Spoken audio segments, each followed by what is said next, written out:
Tapos dito, mag-withdraw po tayo dito sa grupo natin. Okay? Mag-withdraw po natin. Ganyan.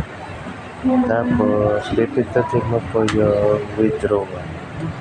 Pipindutin mo yung withdrawal. Tapos, ilalagay mo yung GCash number po dyan. Ilalagay mo yung GCash number. And, withdraw. Ha? Okay. Tapos, ilalagay mo 20. Okay. Reset. 20. Password. Okay, I'm done. Hintay na lang natin ang ating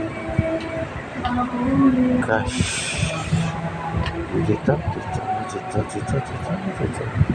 Okay. Magkano ang i-withdraw natin? Okay, 1,042. Okay, yan po yung withdraw natin. Ngayon po tayo. Okay.